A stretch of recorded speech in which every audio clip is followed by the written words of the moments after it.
Curious to see what you got to say. Mic check. That nigga ignored me. The mics are being checked. Like I said, I mean, I got a whole lot to say, you know. Yeah. That is a lot to say, even in your silence. That's definitely where I'm at. You know, it was a fucking movie, you know.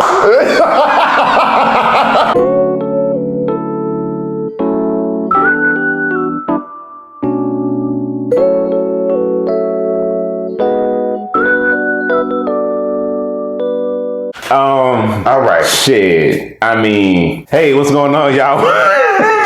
Hey, what's going on, y'all? Welcome back to Cynicism. I'm Eric. This your boy Dante, man, and today we're going to be doing a review on Nope. Very fitting title. I'm trying to think of the best way to attack this. I guess the simplest route would be, you know, talk about the fucking movie, nigga. The fuck? I mean, we know the movie is basically about an unidentified flying object, some kind of alien presence. Basically, they living on this farm. It's this black family that has, for generations, owned these horses. Unexplained phenomenon happened in the beginning of the movie. One of the characters ends up dying because of it. So the movie kind of bankrolls from there. They don't know what's going on, but then they slowly start to discover it's a UFO. What appears to be a UFO, seemingly just hovering around their area, is very weird. After, abducts whatever organic life, it spits out like the inorganic stuff or like waste that it doesn't want. This family is, they're in a bad financial way, so they're trying to film this UFO, try to catch some good footage of it to become famous and hopefully monetize it or whatever. That's the basic story. It's a lot more to it. Well, it is and it isn't. It's more to it than that. But we'll talk about it. Want to address the two main characters, I guess? Let's do Otis first. All right, yeah. So Otis is the oldest sibling, been forced into this role of taking care of the ranch since the passing of their father. He's a very, very stoic, usually pretty quiet character. Really only speaks when he needs to. But you can tell him and his sister share a pretty close bond. He started taking care of the ranch more while the sister went to venture off and do her own thing, whatever the fuck that looks like. This is one of the most quiet and stoic roles I've ever seen him in, honestly. Do you feel like he himself plays the same character? He talked more in Get Out, but he was more quiet in that. I was introduced to him in Black Mirror. I was like, man, he was kind of quiet in that too. So I've never really seen him be. I kind of would have thought it would be interesting just to see maybe a role reversal, because out of the two, he's the more quiet.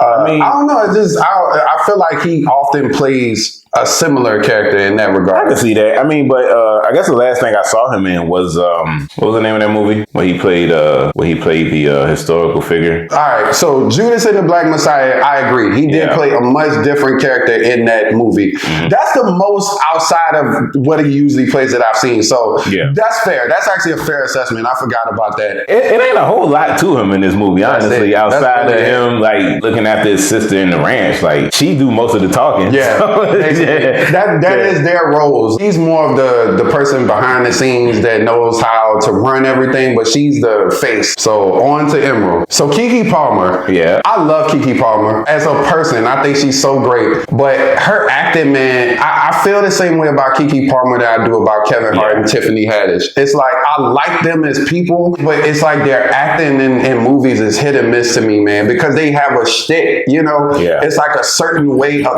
acting, and it's just not called for in most scenarios, the loud, obnoxious type. Absolutely. In this movie, it stands out more because she's the only character like that. There's nobody else that is that boisterous and that animated. I couldn't figure out in the beginning if I liked it or not. I didn't hate it. I'll say that. It was throwing me just based off of how everybody else was. It just felt very out of place. Did you feel like that? I wouldn't say out of place, but I'm tired of seeing that. I'll say that. For a movie like this, though, it kind of helped having a more vivid character like her, because otherwise it might have been a little more, I don't want to say boring, but more stale without, a character like her. And even though the dude, I thought the dude that worked at the tech store was pretty funny. But nah, I definitely see what you're saying. It could be a bit much sometimes. Yeah. Steven Yeun was in here too, which I love him, man. He ever since The Walking Dead, he was like a childhood star that got traumatized. He used to play on this show back in the 90s with this chimp that went crazy and fucking mauled the cast, which I don't know what that got to do with the story. I want to talk to you about that. We don't have to talk about that a bit more, because that is something that I actually wanted to talk. I have theories on it, but I feel just like you. Okay. Yeah. He's running like this carnival like event out there now, and he wants to buy the ranch from the Haywood family. He plays a small role in there, but yeah. He was great in this, man. Like when he was talking about the show and kind of gave him that tour of the room, you got to see a lot of his personality in that scene, which is impressive, because he's not in this movie a lot, but he was memorable to me just from that part. All right. Go ahead. Take it away. Jesus Christ. There's so much to say about this movie. For me, from a horror standpoint, I don't know if horror was the primary focus of this movie, even though it was advertised as a horror movie, even though Jordan Peele is known, at least cinematically, for his horror work. I just don't understand some of the choices that they made. So in watching the movie, what I've noticed about Jordan Peele's style, one of the things that I do like in Get Out and even in Us, is that he always mixes comedy in with his horror elements, which I think is great. I mean, Get Out was funny as hell. When it was funny, but when it was suspenseful and had horror elements, it was a horror movie. The movie wasn't focusing on horror, because anytime a horror element occurred, they did a lot of jump cuts, which was weird to me. It's like anytime something interesting was about to happen, they cut to another scene. It was the weirdest thing in the world to me. I just didn't understand. And I was like, okay, maybe they're doing that to try to build suspense up until this big climactic moment. You can say they kind of did it, but to me, the climax was just very underwhelming. So the twist of this movie that I thought was very interesting was that UFO that we had been seeing throughout this entire movie is actually an animal. It's actually a creature. When they said that, I was like, wow, this movie might actually turn a corner, because up until that point, I had been kind of like, how the fuck you gonna make a UFO interesting unless aliens are involved? And it never seemed like there were. And I was like, okay, it's a creature. That makes sense. It's a monster with an agenda. Now I'm on board. It never delivered on that to me. It was, first of all, it's a very bland looking monster. I thought maybe it was going to transform into something, but a cylinder disc is not scary. Well, I'm going to tell you, I've been reading some theories on this shit, and even just looking at shit up, like reading about the movie, they say that's like a biblical angel form or some shit. Have you ever heard of that? Like, you ever seen like I gotta show you this shit after this video. It's wild. People believe that angels exist in this weird form. You gotta see the pictures. It's crazy because... But it looks like this? I mean, similar to that, yes. And they believe that angels were eating people in this movie. That's the theory. Listen, man. I don't know. Maybe he went rogue. I don't know. I like that there are Easter eggs in movies like this, but to me, you still have to make the overall movie enjoyable. Like, I didn't care enough about this movie to even do research, because the movie was boring. Like, Get Out, when I watched that, I'm not going to compare everything to Get Out, but that's kind of the bar that he set. So it's only natural to bring it up. But in Get Out, the movie was so interesting alone that it made you want to rewatch it when you started to hear about fan theories and what certain things had double meanings. And, for this, I didn't even give a shit what none of this was. I was like, man, I just don't want to even care, because you didn't make the actual product entertaining. Even if that's the case, that don't make it more interesting. That's what I'm saying. Like, the movie still suffered. And the only thing that I could think of that even looked angelic was, I guess you could say, at the end when it turned into that parachute. You need to see these things. Because it's nothing like what you would imagine or envision an angel to look like. I promise. But what's supposed to be... I don't know. That's what I'm saying. Because I'm like, even with that, what's the message? That's what I'm saying. I don't know. I don't know. Even after reading that information, I was like, okay. I was like, But still, that was my reaction. Right, when man. that shit expanded or whatever it did, I was like, what? Like, it looked like some shit off the Sci-Fi Channel. I swear it did. Like, just weird shit, man. Yeah. I'll tell you what, though. It definitely was reminiscent of, like, some Stephen King type shit, though, too. I mean, not all Stephen King shit is good. No, they're not. That's what it made me think of when I saw it reveal, expose itself, or whatever it did. The design just took a turn for the worse for me, and it just kept getting more open. He called it a vaginal experience.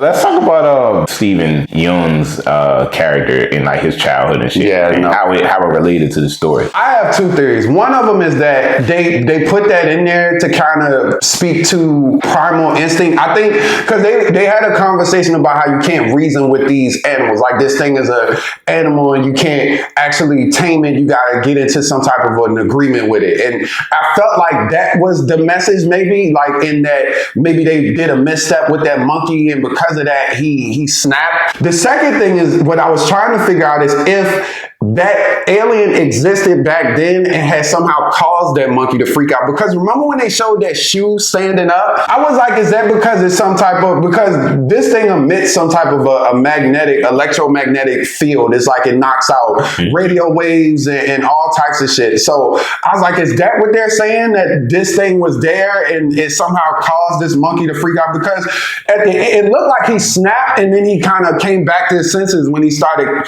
approaching the young Stephen Yeun. Yeah. It looked like he had snapped out of some type of a haze and he didn't really know what was going on. That was brutal, by the way. Oh my God. I was like, oh, this monkey really. Oh God. And then you saw her in the audience. Her life ass. Then she died. Then she got ate by another monster. What did you think? Did you have any theories? I have no idea. Yeah. Honestly, I guess I just didn't care enough. There you go. I think that's what. And that's fair too. This movie don't make you really want to know a lot about what's going on. It just presents a lot of ideas and leaves it up to you to interpret them. But you might not even give a fuck to really want to do that. There were some moments in this movie that I actually enjoyed. This movie not all bad for me. Like I said, it's few and far between. But I really enjoyed that scene where Daniel Kaluuya drove back to the ranch, and after that night where that thing had hovered over their house and Sunglasses at Night was playing in slow-mo. It was very creepy, like very. Yeah, I do like the build up, like scenes, like until like the reveal. Everything leading up to the reveal was always great to me. Like, it was well shot. The tone, it made you feel like this sense of fear and like of the unknown or unexpected. So everything leading up to the monster's reveal was done well to me. I agree. I think once they actually revealed that it was a monster, the movie kind of went downhill for me, at least. Because up until that point, you're trying to figure out what's going on. You're like, all right, if there's aliens up there, are they going to come down here? Are they going to start fucking with people? Or is it just... I would have preferred to just see aliens. Me too. And when they did that scene where they were in that barn house, I was like, that shit was creepy as fuck, where they were just approaching him. And I was like, oh, but then they undercut it. It was just kids in costume. I was like, oh man, they had a good moment with that. I understand you probably wanted to subvert expectations, go a different route than making a standard alien type movie. But when you take a chance like that, you have to kind of make it better than what we expect and not worse. Yeah, right. Which I feel is what we got here. This is the last thing I'll say. I don't know how I feel about Jordan Peele now. This is what I will say. I think Jordan Peele is a great director, period. The way that this movie was shot, the way that all his movies are shot are very, very well done. He got a great eye for cinema, and I think that that's his strong suit. And I also think he got a great